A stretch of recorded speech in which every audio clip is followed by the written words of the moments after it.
Kulit eksotis dan pembawaan yang hangat menjadi ciri khas dari Maria Christie, presenter televisi berdarah Nusa Tenggara Timur dan Maluku. Latar belakang Indonesia bagian timur membentuk karakter penyampaiannya yang khas, lugas, dan komunikatif di layar kaca.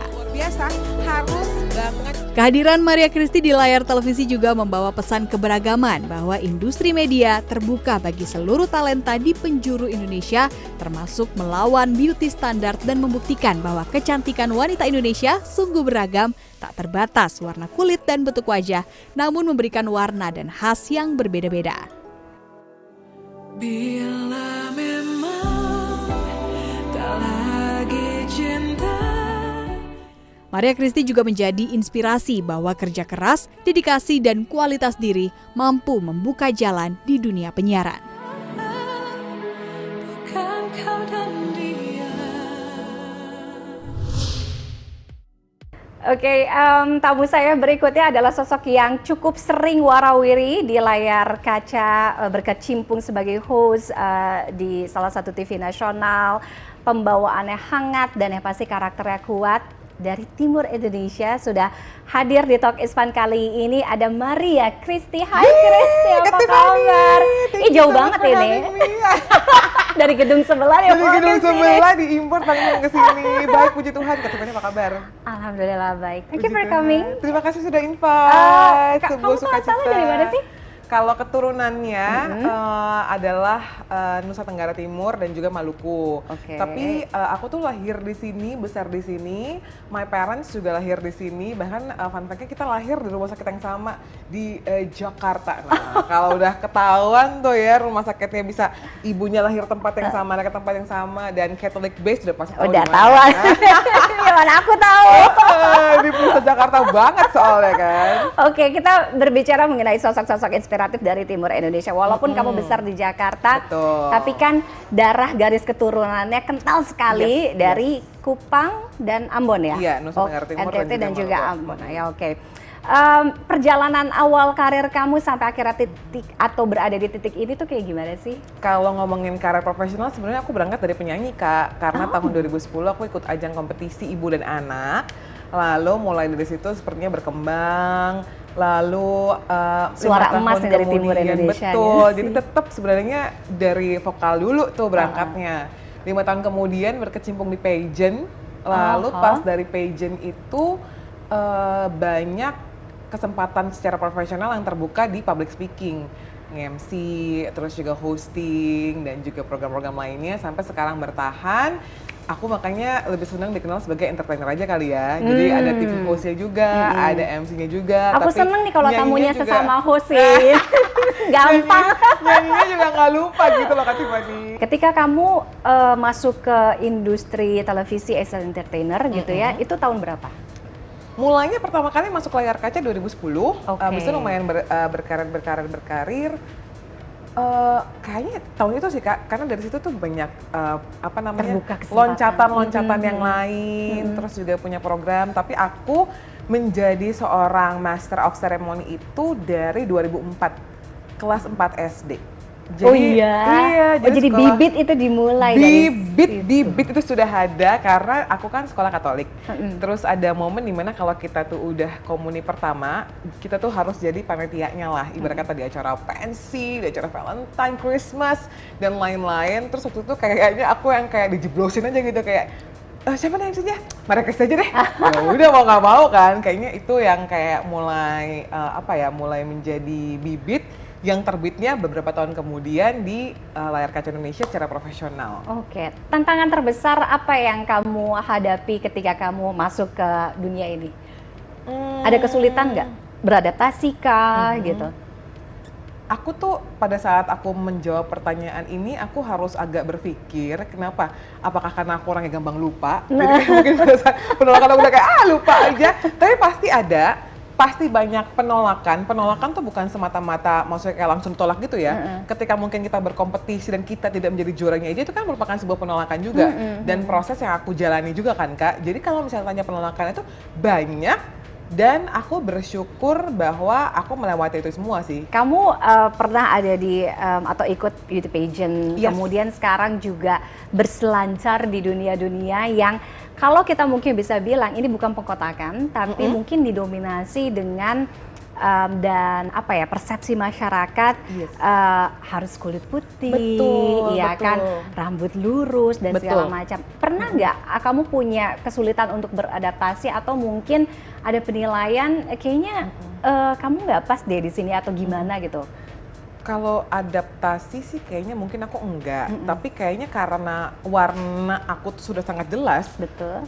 ya orang tuh juga harus tahu sih. Tapi dia lucu, waktu itu sempat aku ditawarin untuk sebuah brand. Oke, brand ini nge-MC off air. Terus kayak, kita suka banget nih sama cara kamu untuk membawakan acara dan lain-lain. Tapi ini lucu banget sih. Kamu bisa putih nggak ya? Itu Gimana? tuh kayak kamu bisa putih nggak ya? Aku kayak sama manajer aku kita lihat-lihatan berdua. Mandi susu. Iya Pak, gimana konsepnya ya Pak? Jadi akhirnya pun aku juga nggak mengambil hal itu. Nah kadang-kadang kalau bertemu momen seperti itu aku juga bingung Kak. Karena warna kulit aku itu kan dia nggak mungkin ubah dong. Pasti dan nggak kalaupun bisa. makeup juga kayak nggak mungkin juga. Mestinya menurut aku ya, ketika aku udah jelas dengan warna ini, ketika orang ini mempropose aku untuk membawakan acara atau membawakan programnya dia, ya dia sudah harus tahu bahwa siapa yang dia undang dengan karakter seperti apa. Tapi kalau penolakan-penolakan mungkin ada beberapa lah yang waktu awal-awal tuh meragukan, tapi waktu itu aku mikirnya gini, orang itu punya hak untuk meragukan orang tersebut, dan orang yang diragukan juga punya hak untuk membuktikan apakah memang itu betul atau tidak. Dan kalaupun memang nggak jodoh, apa nggak cocok, ya nggak masalah juga. Iya. Apa salahnya? Karena aku yakin setiap orang itu akan bersinar dan mempunyai waktu dan caranya masing-masing juga sih Kak. Dan menjadi berbeda itu kan, itu berharga, it's a value kan? Betul. Iya kan? Gitu Tapi kamu ya. tuh tough ya, iya nggak sih? Apakah itu juga bagian dari culture Nggak tahu, Kak. masyarakat timur nggak sih? Nah, aku tuh Aku nggak tahu, coba sharing. kayaknya aku termasuk orang yang cuek sebetulnya. Jadi orang lain yang ngomong ke aku. Aku tuh oke. sebenarnya merasa kayak, lah bukannya orang tuh mesti kayak gitu ya? Oh enggak. Apalagi sekarang kan udah perbedaan generasi. Ketika aku juga kan maksudnya memulai bisnis dan lain-lain, aku berjumpa dengan orang lain, aku mencoba untuk posisi nge-handle orang. Oh ternyata banyak ya orang yang gampang menyerah. Aku baru tahu bahwa aku tuh termasuk orang yang tough yang kayak, oke, kalau nggak bisa jalan sini, kita cari jalan sini. Kalau memang belum Hajar sekarang, terus gitu ya. tapi aku juga belajar untuk tahu kapan berhenti. Kalau belum sekarang, oke kita tunggu dulu aja. Oke. Kita tunggu, kita kerjain yang lain, kita lihat nih kapan memang kita harus mulai lagi atau menggunakan cara yang lain. Mungkin mentality itu terbentuk karena situasi dan juga cara didik orang tua, dan aku juga sangat sangat tumbuh di komunitas gereja. Jadi kayak you know what, pelayanan itu juga membentuk karakter aku lumayan bertemu dengan banyak orang dan belajar bagaimana menghandle orang dan juga situasi-situasi tertentu. Oke. Jadi itu sih Kak. Apa nilai dari timur yang mungkin masih kamu bawa sampai sekarang? Walaupun kamu besar lahir Iya, di iya, Jakarta, iya, tapi iya, kan iya. itu it's in the blood, itu nggak akan pernah bisa hilang kan? Betul. Iya sih. Kenapa ketika ada pertanyaan itu comes to my mind adalah cara berjoget dan juga berdansa. Itu kan ya, tiba-tiba ada serius, tiba-tiba apa ketimuran ya. Cara berjoget dan juga berdansa. Kenapa? Tapi it's not only about berjoget dan berdansanya. Menurut aku, orang timur itu when it's come to music dan mereka cara menikmati kehidupan, cara merayakan kehidupan, menurut aku mereka sangat tahu bagaimana cara menikmati itu semua sih. Terutama kayak beberapa waktu belakangan ini aku tuh di FYP aku ada orang-orang timur, mama-mama timur yang ketawanya tuh khas banget. Aku nggak bisa tiruin, tapi itu tuh ada yang khas banget, dan aku kayak oh ini orang timur tuh kayak gini. Tapi mungkin itu yang sesi funnya. Tapi benar kata kamu bahwa orang timur tuh kuat-kuat banget sih. Karena kita tahu ya sekarang di 2026 pun situasi di Indonesia Timur, walaupun memang ada di beberapa kota-kota di Indonesia juga yang masa tertinggal juga sangat susah. Tapi ketika melihat bagaimana mereka bertahan untuk mendapatkan air bersih, mendapatkan pendidikan di daerah Papua yang ujung sana ataupun di Nusa Tenggara Timur, itu membuat aku kayak wow, mentality seperti ini yang sebetulnya membuat mereka bertahan, membuat mereka hidup walaupun jarang terekspos media, tapi itulah menjadi kekuatan yang bisa dikatakan spirit of kekuatan dari Mutiara Timur kali ya Kak. Iya. Mutiara itu kan juga datangnya dari kerang yang sebetulnya kalau kita lihat itu kan kotor, dan dia tuh juga kan Tapi itu zat-zatnya punya nilai iya, kan, dan bukan dia zat-zatnya- bersinar. Exactly, bukan Oke. zat-zat yang bersih, tapi dia bisa mengolah itu sendiri sampai dia punya kekuatan dan punya nilai yang beda. Oke, apa yang mau kamu sampaikan mungkin untuk mereka tidak hanya perempuan ya, tapi Yes. mungkin semua orang yang berasal dari timur pada saat ini menjadi berbeda dengan warna yang berbeda, tetap berharga. Aku cuma mau bilang sih, tetaplah melangkah dan tetaplah percaya bahwa apapun itu momennya, apapun itu sekarang yang lagi dijalani dan apapun itu mimpinya, kalau memang itu sudah digariskan dan memang membuat kita, pasti akan tercapai dan pasti akan bisa terrealisasi dengan baik.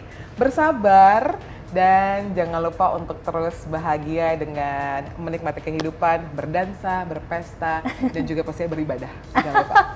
Oke, terima kasih Maria Christy sudah hadir di Talk is Fun kali ini. Nanti gantian mungkin aku yang cancel nggak? Boleh dong, boleh banget. Kita jualan tiket ya Kak Tiffany di iTalk loh. Kemarin Indra Irama udah, sekarang Maria Christy. Nanti lama-lama kita boyong satu-satu Iya, ke sini ya. betul. Saling silang ya. Saling silang, deket kan? Deket. Nah.